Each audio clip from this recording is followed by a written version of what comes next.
Thank you. So I hope I'm going to be able to see what I'm reading. So I had read this book, finished it a couple months ago, and I thought, this is a cute little snippet from it. It's from Fannie Flagg, who also wrote Fried Green Tomatoes. This is Can't Wait to Get to Heaven. And she writes about small towns and people's lives. Let me see how I'm going to do this. Beverly Cartwright and Norma, too loud. We're riding around between about 20 miles south of town looking for property when Beverly spied an obviously homemade house for sale sign nailed to a fence. Beverly's eyes lit up. Look at that, Norma. She quickly turned the car around and drove back up to the fence and stopped.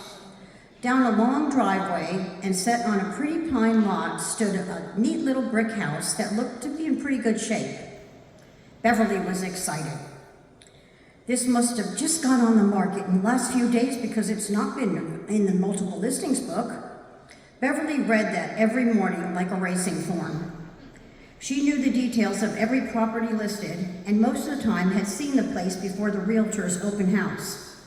She was a master at getting in, see the listings before anyone else, and today was no exception.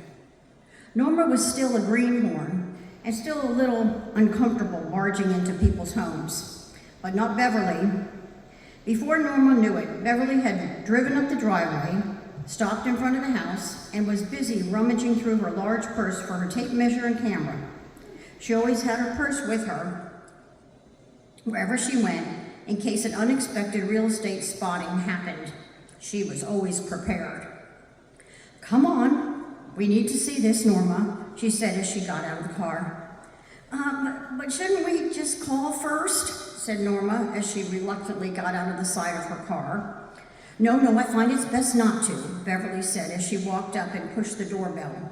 You'll find out soon enough, Norma said. In this market, you just can't stand on ceremony. She pushed the bell again and leaned down and looked through the window. Oh, here comes somebody.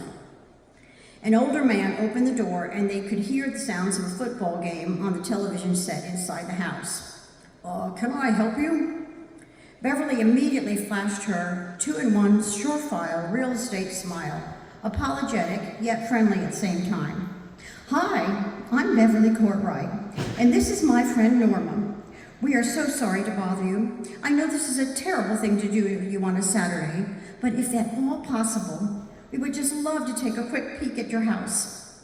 I said to Norma, this is just one of the cutest houses I've ever seen. It's just adorable. And if you'll just let us run in and take a look, I promise we won't be, just a few minutes. The man was hesitant. Well, it's kind of a mess right now and my wife's not home. But Beverly, the old pro she was, had already stepped inside the door. Oh, don't you worry about that. We're used to that.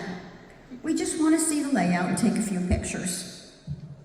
The man reluctantly said, well, if you want to, I guess it's all right. Oh, thank you so much. You just go back to your game and don't pay any attention to me, she said as she headed towards the kitchen. Don't you want me to show you around? Oh, no, just get in back there and do what you were doing. All right then, he said. Beverly was a woman on a mission. Within 10 minutes, they had covered the entire house, taken pictures of each room. After Beverly had finished measuring the second bedroom, she said to Norma, who was taking notes, 12 by 10, small closet, wall between could be knocked out. After that, she flushed the toilet, ran the water in the bathtub, shower, and sink, and said, water pressure's good, but I don't like that tile. As she walked, she threw comments over her shoulder at Norma. Hate that fake wood paneling. Nice double-hung windows, though. Original floors, kitchen needs updating. When they were ready to leave, Beverly stuck her head inside the den and addressed the man in the Bark Hill lounger. We're done, but can I ask you a few just quick things? The man turned down the volume and said, sure. Are you septic or sewer? Septic. When was the house built? 1958. How much land do you have? Oh, about 5 acres. And do you know if it could be subdivided or not? No, ma'am, I don't. Well, thank you so very much. Oh, wait a minute. I almost forgot the most important thing. How much are you asking? The man looked puzzled. For what? The house. The house? This house isn't for sale. Now Beverly was confused. Has it already sold? No. Then why do you have that sign up? What sign? The sign on the fence out there. The man looked at her kind of funny and said, "Lady, that sign says horse for sale."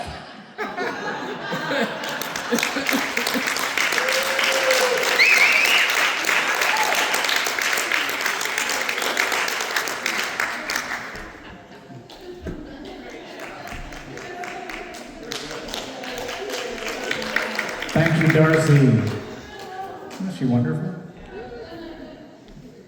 We're going to bring up my new friend, Shamice J, at this point. She's going to sing a song, so we're going to take a second to get her set up. Everybody, welcome Shamice J, all the way from Conyers.